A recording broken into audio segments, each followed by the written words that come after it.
భారతదేశంలో మైనారిటీస్కి, ముఖ్యంగా క్రిస్టియన్స్, ముస్లిమ్స్కి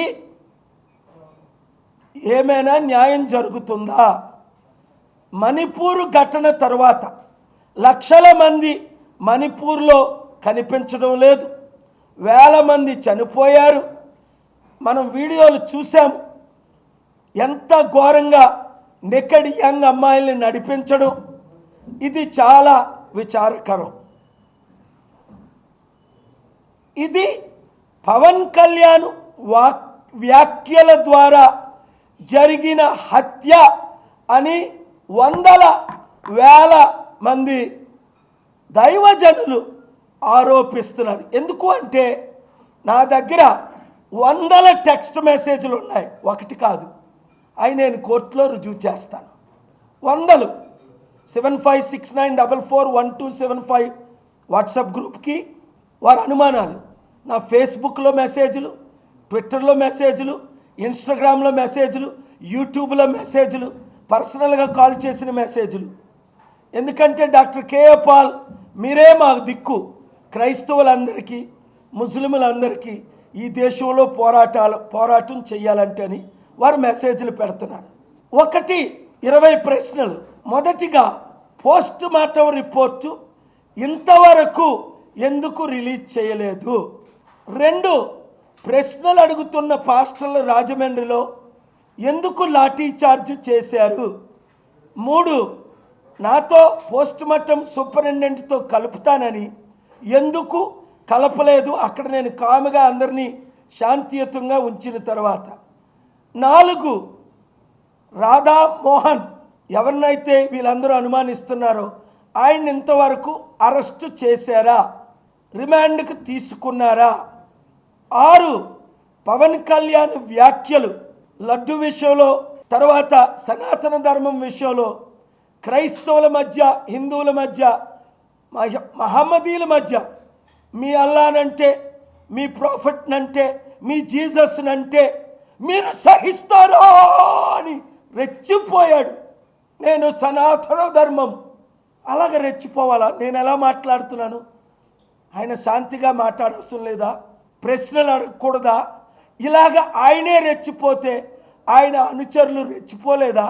ఇంత ఘోరమైన హత్య జరగడానికి కేవలం Pawan Kalyan agenda, RSS agenda, ఆయన రెచ్చగొట్టిన మాటలు.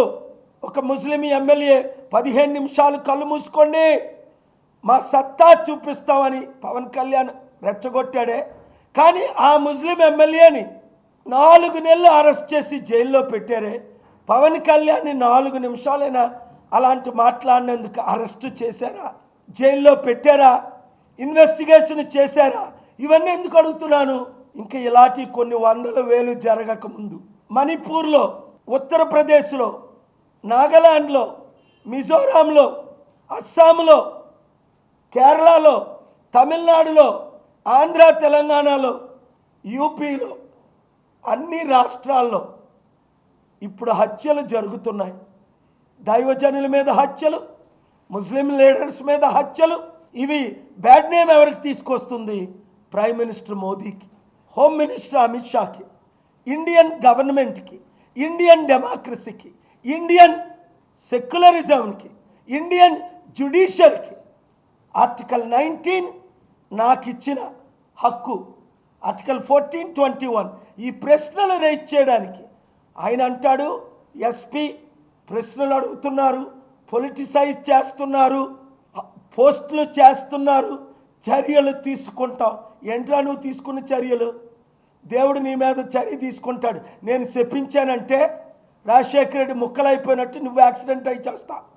నువ్వు తీసుకునే చర్యలేంటి? లీగల్గా మాట్లాడు. ఎవరిని భయపెడతావు? ప్రపంచాన్ని భయపెట్టి, వణికించి, ఓడించి, బైడెన్ని గెలిపించి ట్రంప్ని సరెండర్ చేసుకొని వచ్చా. ఇప్పుడు ట్రంప్తో మాట్లాడుతున్నాం, జాన్సన్తో మాట్లాడుతున్నాం, జాన్సన్తో మాట్లాడుతున్నాం. మా టీం ఎలాంటి టీము? మోదీ గారితో మాట్లాడుతున్నాం, అమిత్ షాతో మాట్లాడుతున్నాం. మీ చంద్రబాబు నాయుడు గారికి మెసేజ్లు పెట్టాం, ఆయన రెస్పాండ్ అవ్వమన్నాం, లేదా కోర్టుకి వెళ్తానని చెప్పాను. నువ్వు ఒక పోలీస్ ఆఫీసర్ అయ్యి దాడులు చేయిస్తావా? లాఠీ చార్జీలు చేయిస్తావా రాజమండ్రిలో? నేను అక్కడ ఉంటుండగా ఆ శవాన్ని చూశాను. ప్రతాప్ సిన్హా నా మిత్రుడికి పైకి పిలిచినంత వరకు ఆయన రానివ్వల శవం చూడడానికి. 3-4 చూడనివ్వల, ప్రేయర్ చేయనివ్వల. 1000 మంది 5 నిమిషాలు మేము శవాన్ని చూస్తామండి అని ఆత్మీయ కుటుంబం అడిగితే నేను బాధ్యత తీసుకుంటాను, మీరు కిందన పెట్టండి, పోలీసులు చుట్టూ పెడదాం. పైన ఉన్న వారందరూ 5 నిమిషాల్లో ఆయనకు నివాళులు అర్పిస్తారు. ఎందుకంటే రాజమండ్రిలో 1000 మంది ఆయనకు ఫాలోవర్స్ ఉన్నారని మీ ఏఎస్పీని, మీ డిఎస్పీని గంట నిలబడి నేను ఎంతో మంచిగా మర్యాదగా మాట్లాడితే 1 నిమిషం ఎవరిని చూడనీయకుండా లాఠీ చార్జీలు చేసి అవన్నీ విజువల్స్ లేవా ఎత్తుకెళ్ళిపోయారు. మళ్ళీ ఏమనంటే 70% పాస్టర్లు. ఎవడు ఆ పాస్టరు? వాడి పేరు చెప్పండి. ఎవడు మీకు సపోర్ట్ ఇస్తున్నాడు? 70% అంటే 5000 మంది పాస్టర్లో 3500 మంది మీకు మద్దతు ఇచ్చారా? పోస్ట్ మార్టం అవ్వకుండా, రిపోర్ట్ చేయకుండా తీసుకెళ్ళిపోమని ఒక్కరు ఇవ్వలేదు. ఎవడో ఒక క్రిస్టియన్ అట, వాడు యూజ్లెస్ ఇడియట్, రిటైర్డ్ సిఐ అట, వాడిని తిట్టి నేను తోయించా. వాడిని మీరు పావుగా పెట్టుకొని ఇలాంటి అవినీతి మాట్లాడకండి. మిస్టర్ ఎస్పీ, రిటైర్డ్ డీజీపీ, దేశంలో నెంబర్ 1 హెచ్టి సాంగ్లియానా నా చీఫ్ ఆఫ్ సెక్యూరిటీ కర్ణాటక, ఇప్పుడు నా ప్రజాశాంతి పార్టీ ప్రెసిడెంట్ కర్ణాటకకి. ఈ మధ్య కర్ణాటక ప్రెస్ క్లబ్లో ప్రెస్ మీట్ పెట్టి నాకు మద్దతు ఇచ్చిన ఆయన ఫార్మర్ ఎంపీ బీజేపీ అద్వానీకి చెప్పి టికెట్ ఇప్పించా. నా చీఫ్ సెక్రటరీ దానమయ్య రోసయ్యలు, నా బోర్డు మెంబర్స్ ప్రజాశాంతి పార్టీలో 120 మంది IAS, IPS, IRS, IFS professors, doctors నా ప్రజాశాంతి పార్టీలో టీమ్ మెంబర్స్. 600 మంది global peace president including prime minister Deve Gowda నా సపోర్టర్. ఏమనుకుంటున్నారు మీరు? మమ్మల్ని నన్ను మోసం చేస్తారా? నన్ను అడ్డుకుంటారా? పోస్ట్ మార్టం రిలీజ్ ఇప్పుడు వరకు చేయరా? ఇదంతా it is bringing bad name to my good friend Chandrababu Naidu. For 30-40 years I love him, I pray for him, I support him. Pawan Kalyan వెంటనే క్షమాపణ చెప్పాలి. నేను రెచ్చగొట్టిన మాటలు ఆడను, ఆడిన మాటలు వెనక్కి ఎందుకంటే అవన్నీ రికార్డెడ్గా ఉన్నాయి కదా. ఆయన ప్రతిసారి మాట్లాడింది రికార్డ్ అవుతుంది కదా, రోజుకో మాట్లాడింది రికార్డ్ అవుతుంది కదా. ఆయన జనసేన పార్టీ మీటింగ్లో 1.5-2 గంటలు మాట్లాడి వాళ్ళ మాట్లాడి రికార్డు అయ్యాయి కదా. ఇవి వెనక్కి తీసుకోలేరు కదా మీరు. ప్రూఫ్ ఉంది కదా మా దగ్గర. మీ ప్రతి మాట, నేను మాట్లాడిన ప్రతి మాట రికార్డ్ అవుతుంది కదా. ఎప్పుడైనా అన్పార్లమెంటరీగా మాట్లాడానా? పవన్ కళ్యాణ్ మీ బట్టలు పీకేస్తా, తాట తీస్తా, నెక్కడిగా నడిపిస్తాం, ఇవి చంపేస్తాం, అవసరమైతే చనిపోతాను. ఇవి రెచ్చగొట్టిన మాటలు కావా? ఇవి అన్పార్లమెంటరీ మాటలు కావా? నేను ఎప్పుడైనా అలా మాట్లాడానా? తాట తీస్తా అని ప్రజలు అంటున్నారంట. ఎందుకు? యూత్, నిరుద్యోగులు, ఉద్యోగులు. అరే, లక్షల కోట్లు అప్పయింది. ఇచ్చిన వాగ్దానాలు 2 రాష్ట్రాల్లో నెరవేర్చట్లేదు.